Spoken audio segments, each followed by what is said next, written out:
बिस्मिल्लाहिर्रहमानिर्रहीम। अस्सलाम वालेकुम। साबिर अली हाजिर है थिंक टीवी में प्रोग्राम साहब बात के साथ। नाज़रीन, इस वक्त सबसे बड़ी खबर तो एमक्यूएम पाकिस्तान के हवाले से है। गो कि वो बड़ी खबर इसलिए नहीं है कि इस बात का तो सबको यकीन था कि एमक्यूएम इस पोजीशन में अब नहीं है कि वो कोई धरना, कोई बहुत बड़ी रैली, कोई बहुत बड़ा एहतजाज या कोई बहुत बड़ा जलसा कर सके। और अगर आप हमारी जो पुरानी जितनी वीडियो हैं, जो गुज़िश्ता हफ्ते महीने हमने जो वीडियो पेश की हैं आपकी खिदमत में, वो आप देख लें। मैंने बार बार यही बात कही कि एमक्यूएम के लिए बहुत बड़ी आजमाइश है, इम्तहान है, और एमक्यूएम इस पोजीशन में नहीं है कि वो कोई इतना बड़ा धरना दे सके। बहरहाल आखिरकार वही हुआ जो होना था। एमक्यूएम पाकिस्तान ने धरना मौखर कर दिया, मुलतवी कर दिया, बल्कि धरने का यूँ समझ लें कि फैसला ही वापस ले लिया। अब बहाना क्या बनाया गया? चूँकि कोई ना कोई बहाना तो बनाना पड़ता है, और बहाना बना दिया कि जी वो मशक़ें, फौजी मशक़ें हो रही हैं, एक्सपो सेंटर में कोई नुमाइश वगैरह लगी हुई है, या जो भी, मतलब यही बहाना बनाया गया। और इसके लिए यानी वही कि गवर्नर सिंध जो है कामरान टिसोरी, वो बाकायदा ये पैगाम भी लेकर अगर आ रहे हैं तो गवर्नर सिंध कामरान टिसोरी ला रहे हैं। यानी एमक्यूएम पाकिस्तान जो इतनी बड़ी सियासी जमात है, कराची की इतनी बड़ी स्टेक होल्डर है, उसके सरबराह को, उसके रहनुमाओं को ये बात भी नहीं पता। ये बात भी गवर्नर सिंध बताने आ रहे हैं उन्हें कि जनाब देखिए वो मशक़ें चल रही हैं, आपको पता नहीं। छोटे बच्चों को जैसे कोई बताने के लिए आता है, तो इस तरह छोटे बच्चों को कोई बड़ा ये बताने आया कि देखिए आपको नहीं पता मशक़ें चल रही हैं, तो और आप धरना देने जा रहे हैं। तो बस उनको तो कोई मौका मिलना था कि बाबा आप आ गए, बस हम तो यही चाहते थे कोई हमें आए और आके कोई थोड़ा सा भी हमें कुछ ज़रा सा वो जिसे कहना चाहिए कि हमें कोई इशारतन भी कह दे तो हम तो बैठे हैं तैयार। हमने कौन सा धरना देना था।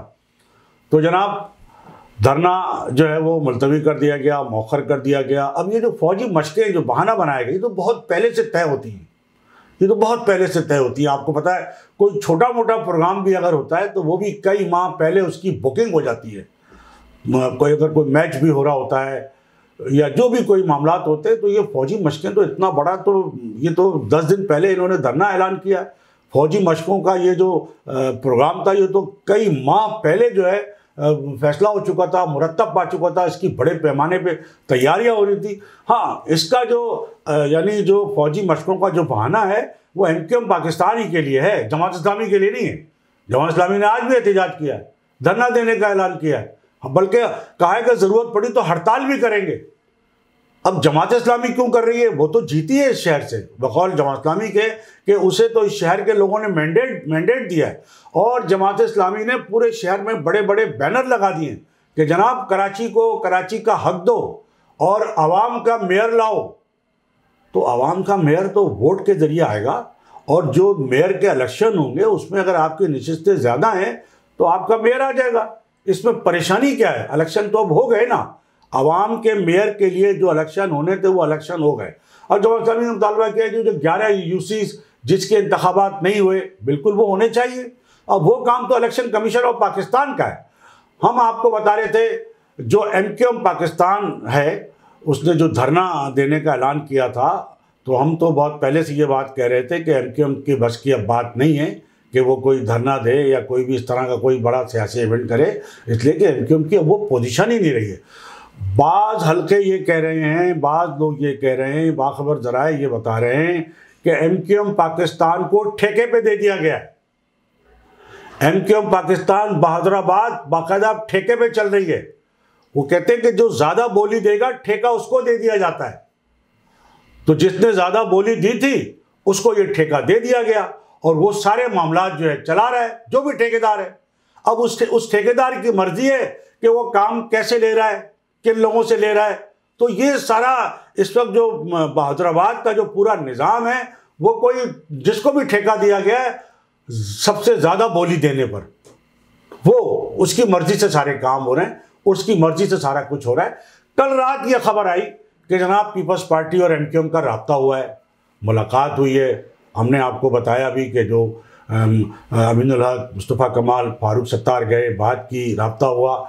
और कल रात तक तो ये कहा गया था कि, और होता भी यही है, पीपल्स पार्टी एक सियासी जमात है, सिंध हुकूमत है, और एमक्यूएम के जो तहफ़्फ़ुज़ात हैं, मुतालबात हैं, वो सिंध हुकूमत से हैं, पीपल्स पार्टी से हैं।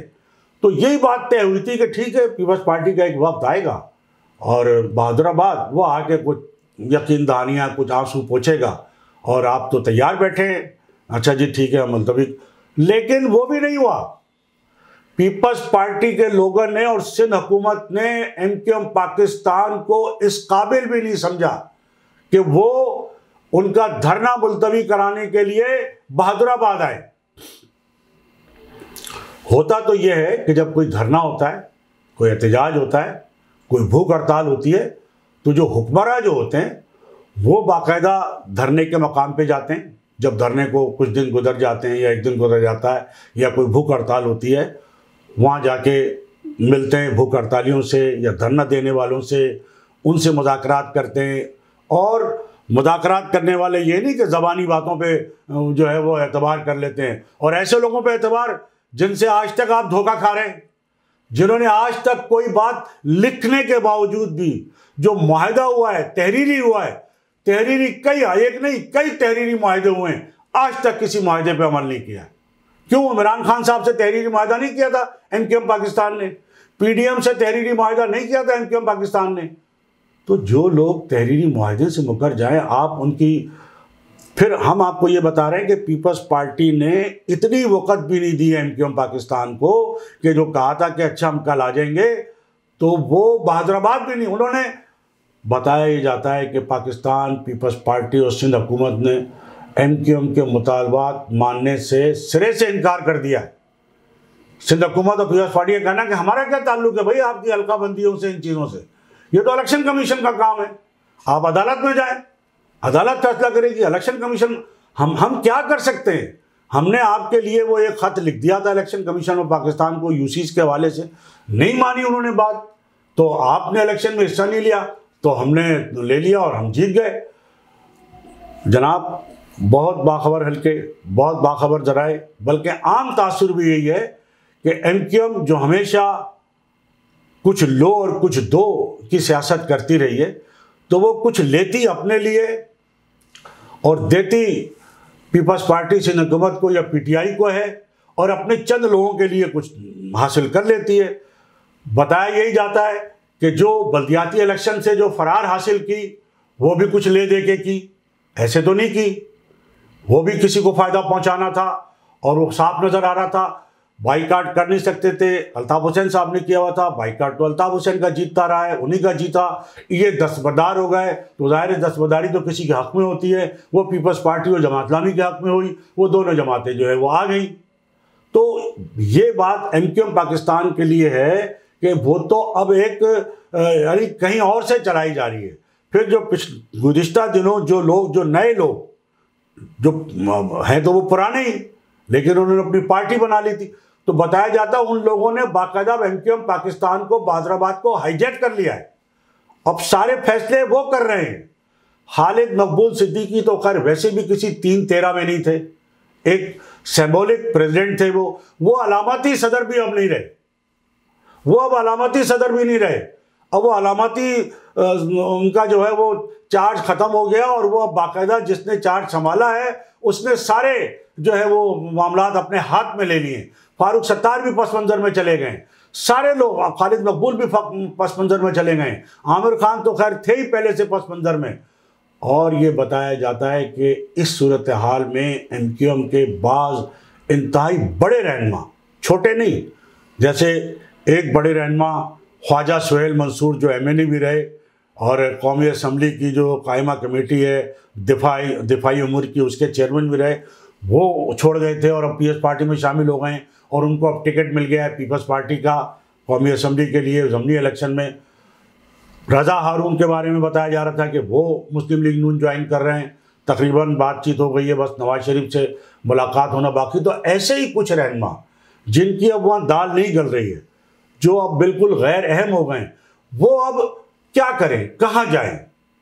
तो वो भी कुछ पीपल्स पार्टी में जा रहे हैं, जाने वाले हैं, कुछ मुस्लिम लीग नून में जा रहे हैं, क्योंकि वो उनको एमक्यूएम जो कायदे मुत्तहदा, बानी मुत्तहदा जो अल्ताफ़ हुसैन है, अगर उनको कोई गो हेड मिलता है और उनकी अगर एमक्यूएम को जो असल एमक्यूएम है उसको अगर सरगर्मी को इजाज़त मिलती है, तो ये वो लोग हैं कि जिन्हें वो माफ़ करने को तैयार नहीं है।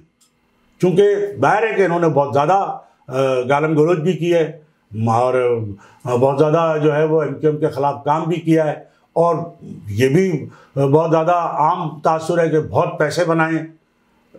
तो अब वो इनको नहीं लेंगे, तो उनको उम्मीद नहीं है कि अगर कोई कायदे मुत्तहदा को अगर इजाज़त मिली तो उनको कोई माफ़ी वाफ़ी मिल जाएगी। तो वो लोग अब इधर उधर कई वो कहते हैं सियासी पनाह लेने के लिए, तो कई लोगों का जो है वो जाना ठहर गया है एमक्यूएम पाकिस्तान बहादुराबाद से। और ये बताया जाता है जो गुज़िश्ता रोज़ 5 फरवरी को अभी चंद दिन पहले जो एक राब्ता कमेटी का इजलास हुआ था, बताया जाता है उसमें 80% जो अरकान थे उन्होंने शिरकत नहीं की और इंतहाई अदम दिलचस्पी का मुजाहरा किया।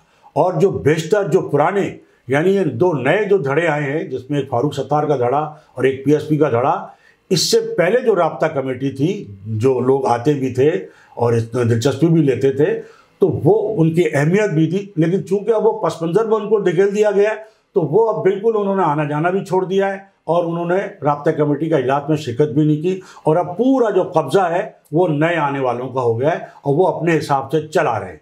तो अब ये बात कि जनाब आखिर चला कौन रहा है, तो बाज़ ज़राए बताते हैं कि वो कहते हैं ना कि एक जरदारी सब पर भारी, तो कहते हैं कि असल डोरे जो है वो जरदारी साहब के पास हैं। उन्होंने ठेका दिया हुआ है, ज़्यादा से ज़्यादा माल कमाओ और इधर भी दो उधर भी दो, सब जगह दो, खुद भी खाओ दूसरों को भी खिलाओ। तो यही बताया जाता है कि असल एमक्यूएम जो है अब जरदारी साहब के कंट्रोल में है और जरदारी साहब ने जो है अपने नोमिनी जो है वो वहाँ बिठाए हुए हैं, किसी न किसी सरकारी मनसब पर भी और गैर सरकारी मनसब पर भी। तो वो लोग जो हैं वो सारे मामला चला रहे हैं। और ये भी बड़ी शुनीद है और कहा जाता है कि सिंध में जो अहम सरकारी मनसब है वो भी अब तब्दील होने वाला है, वो ठेका भी तब्दील होने वाला है, वो भी किसी नए आने वाले को दिया जाने वाला है।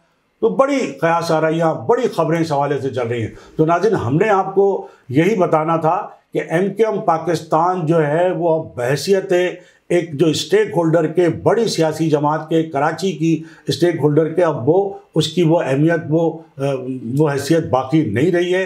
अब वो ठेके पे चल रही है, किसी और की मर्ज़ी से चल रही है और मकसद जो है वो सिर्फ पैसे कमाना रह गया है। और आपने देखा कि जो बल्दियाती इलेक्शन से पहले एमक्यूएम ने जो अपने एडमिनिस्ट्रेटर जो सिंध हुकूमत से लेने थे वो ले लिए, वो काम कर रहे हैं और करोड़ों रुपए के ठेके हैं, करोड़ों रुपए के, बड़ी बड़ी सड़कें बनाने के शहर की। तो वो ज़ाहिर है सड़कें तो जिस तरह बनती हैं वो आपको पता है, ठेकों में जिस तरह खुर्दबद होती है, किसको कितना जाता है। लेकिन पीपल्स पार्टी, हमने पहले भी आपसे कहा था कि पीपल्स पार्टी बाकायदा एक लिस्ट जारी कर चुकी थी। पीडीएम की हुकूमत में पीपल्स पार्टी ने एमक्यूएम को क्या क्या फ़ायदे पहुँचाए, जिनमें वजारत पोर्ट एंड शिपिंग भी शामिल है, कायमा कमेटी की चेयरमैनशिप और बहुत सारे मामला बातें। और पीपल्स पार्टी तो तैयार बैठी है, बार बार कह रही है भाई आ जाएँ वजारतें ले लें। लेकिन एमक्यूएम पाकिस्तान ने जो है कहा है कि कम से कम हमें थोड़ी सी मुखालफत की गुंजाइश दे दें, हम ताकि हमें आवाम में जाने का या आवाम में मुंह दिखाने का कोई थोड़ा बहुत हमारा जो है वो भरम बाकी रह जाए।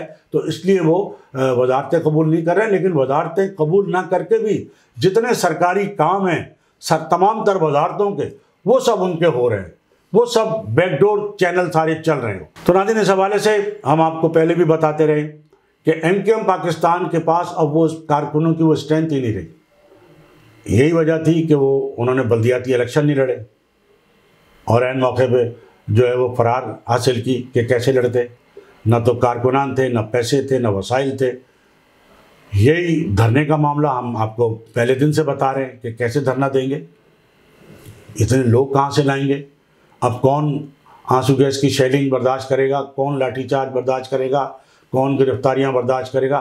तो अब वो लोग ही नहीं रहे, चूँकि जब तहरीक के मकासद ख़त्म हो जाएं तो फिर दायरे के लोग क्यों कुर्बानियाँ दें। और जब चंद लोग सिर्फ मराहत हासिल करने के लिए, प्रोटोकॉल हासिल करने के लिए जो है सियासत कर रहे हो, तो आम आदमी क्यों जो है वो कुर्बानियाँ देगा। फिर जो अब कौमी असम्बली के जो ज़मनी इलेक्शन हो रहे हैं, इसमें भी बहुत बड़ा तनाज़ा है। 50 लोगों ने जो है तकरीबन जो कागजात नामजदगी जमा कराएं, और ज़ाहिर है 9 को टिकट मिलेंगे, 9 नशिस्तें हैं। तो अब जिसको टिकट नहीं मिलेगा वो नाराज़। फिर टिकट के मामले में भी जो एक आम कारकुन को टिकट देने की बात की जा रही थी वो तो कहीं है ही नहीं, आम कारकुन को। और आम कारकुन को टिकट देंगे तो इलेक्शन लड़ेगा कैसे, पैसे कौन खर्च करेगा? तो यहाँ तो कोई, पहले तो था कि भी पार्टी पैसे खर्च करती थी, यहाँ तो पार्टी के पास पैसे नहीं है, पार्टी के लोगों के पास पैसे बहुत हैं, लेकिन वो अपने पे खर्च करेंगे या दूसरों पे खर्च करेंगे? तो वो कोई टका किसी पे खर्च करने को तैयार नहीं है। तो ये एक नया हंगामा, एक नई जो तकसीम है, जो एक नई जो सूरत हाल है वो जल्द पैदा होगी, जब टिकटों का जो है वो जो 9 लोग हैं उन 50 में से जब जिनको टिकट मिल जाएंगे वो तो खुश हो जाएंगे, जिनको टिकट नहीं मिलेंगे वो फिर इधर उधर भागेंगे, और वो ज़ाहिर है कि दूसरी जमातों में भी जाने को तैयार हैं, राब्ते भी कर रहे हैं। तो बड़ी गंभीर सूरत हाल है। और जो एमक्यूएम के लोगों की भी जो निचली सतह के जो बड़ी तादाद है, जो सारे लोग हैं निचली सतह के, जो किसी मफाद में नहीं है, किसी फ़ायदे में नहीं है, जो सिर्फ तहरीक के नाम से जुड़े हुए हैं, और या यूँ कहना चाहिए कि एमक्यूएम के नाम से जुड़े, तो वो इंतज़ार कर रहे हैं, वो मुंतज़िर है कि असल एमक्यूएम को इजाज़त मिल जाए तो बस फिर हम जो है वो अपने असल मकाम पे वापस आ जाएं, और वहाँ जाके फिर हम काम करें, और वहाँ जाके अगर हमें कोई कुर्बानी भी देनी पड़ेगी तो देंगे। लेकिन यहाँ हम कुर्बानी किसके लिए दें? इसलिए कि यहाँ जो लोग हैं जो हमारी क़यादत कर रहे हैं वो तो सिर्फ अपने मफादात हासिल कर रहे हैं। तो नाज़रीन, ये थी आज की गुफ्तगू, और इससे पहले कि मैं आपसे इजाज़त लूँ, मेरी आपसे यही गुजारिश होगी कि आप थिंक टीवी HD चैनल को ज़रूर सब्सक्राइब कर लें, ताकि आपको अपडेट जो है वो बर वक्त मिलती रहे। इसके साथ ही आज की इस नशिस्त से साबिर अली को इजाज़त। अल्लाह हाफ़िज़। चैनल थिंक टीवी HD को सब्सक्राइब ज़रूर कर लें और बेल आइकन का बटन दबाएं, ताकि हमारी नई आने वाली वीडियोस बर वक्त आप तक पहुंच सकें। शुक्रिया।